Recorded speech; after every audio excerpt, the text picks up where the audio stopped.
Hello, எல்லாரும் எப்படி இருக்கீங்க? இது ஃப்ரைடே மார்னிங் மங்களகரமாக ஒரு கோலத்தை போட்டுட்டு கிச்சன் பக்கம் வந்தாச்சு. இன்றைக்கி லஞ்ச் பாக்ஸுக்கு என்ன செய்யலான்னு யோசிச்சப்போ mostly Tuesday and Friday sambar தான் வைப்பேன். இன்றைக்கி லஞ்ச் பாக்ஸுக்காக சாம்பார் சாதமாக செஞ்சிடலாம் அப்படின்ட்டு நிறைய காய்கறிகளை சேர்த்து கேரட், பீன்ஸ், முள்ளங்கி, கத்திரிக்காய், மாங்காய், முருங்கைக்கான்னு சேர்த்து நல்லா மணக்க நெய் ஊற்றி நம்மளோட வீட்டில் செஞ்ச சாம்பார் பொடியை போட்டு நான் நார்மலாக ஒயிட் ரைஸுக்கு 1 கப் அரிசிக்கு 3 கப் தண்ணி சேர்த்துக்குவேன். இன்றைக்கி 1 கப் அரிசி 1/2 கப் துவரம்பருப்பு சேர்த்து 1/2 மணி நேரம் ஊற வச்சுக்கிட்டேன். இதுக்கு 7 கப் தண்ணி சேர்த்துனா தான் நல்லா குழைவாக சூப்பராக வரும். ஸோ புளி தண்ணி கொஞ்சமாக சேர்த்துக்கலாம். மாங்காய் சேர்த்துருக்கனால கொஞ்சம் கம்மியாக சேர்த்துக்கிட்டேன். இப்போ 3 விசில் விட்டு இறக்கணுன்னா சூப்பராக சாம்பார் சாதம் ரெடி. ஓகே, காய்கறிகள் எல்லாம் சாதத்துலேயே சேர்த்தாச்சு, பருப்பும் அதுலேயே சேர்த்தாச்சு. இப்போது ப்ரோட்டீனுக்காக என்ன செஞ்சுருக்கேன்னு பார்த்தீங்கன்னா, நைட்டே வெள்ளை சுண்டல் ஊற வச்சுருந்தேன். அதை வேக வச்சு அது கூட பெரிய வெங்காயம் ஃபைனாக கட் பண்ணி கேரட் துருவி போட்டு மாங்காவும் போட்டிருக்கேன்.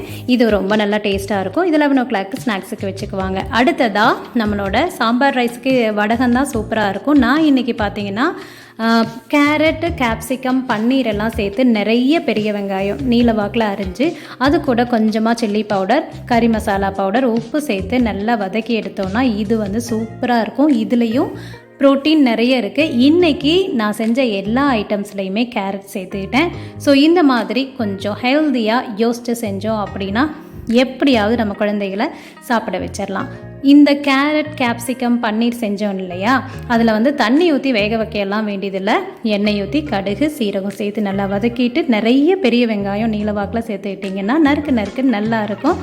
அதை வதக்கி எடுத்ததுக்கப்புறமா உப்பு, வரமிளகாத்தூள் சேர்த்து கேரட் துருவி வச்சுருக்கிற கேரட் சேர்த்து அது கூடவே கேப்சிகமும் சேர்த்து நல்லா வதக்கி எடுத்ததுக்கு முன்னாடி லாஸ்ட்டாக பன்னீரை சேர்த்து அதையும் ஒரு 5 நிமிஷம் வதக்கி எடுத்தீங்க அப்படின்னா நம்மளோட இந்த கேரட் பன்னீர் ரெசிபி சூப்பராக ரெடி ஆகிடும். இது சாம்பார் சாதத்துக்கும் நல்லா டேஸ்ட்டாக இருக்கும். நல்ல ஹெல்த்தியான ஐட்டம்ஸ் தான் சேர்த்து நம்ம இன்றைக்கி லஞ்ச் பாக்ஸுக்கு ரெடி பண்ணியிருக்கோம். கண்டிப்பாக உங்கள் எல்லாத்துக்குமே இது பிடிக்கும்னு நினைக்கிறேன்.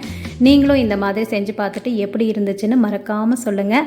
அப்படியே சேனல் பிடிச்சிருந்துச்சு, வீடியோ பிடிச்சிருந்துச்சு அப்படின்னா லைக் பண்ண மறந்துடாதீங்க. உங்கள் ஃப்ரெண்ட்ஸ் எல்லாத்துக்கும் ஷேர் பண்ணுங்கள், அவங்களும் ட்ரை பண்ணி பார்க்கட்டும். அப்படியே சப்ஸ்கிரைப் பண்ணாமல் புதுசாக பார்க்குறவங்க சப்ஸ்கிரைப் பண்ணி பக்கத்தில் இருக்கிற பெல் பட்டனையும் ப்ரெஸ் பண்ணி வச்சுக்கோங்க. நான் போடுற வீடியோஸோட நோட்டிஃபிகேஷன் உங்களுக்கு கரெக்டாக வந்துடும்.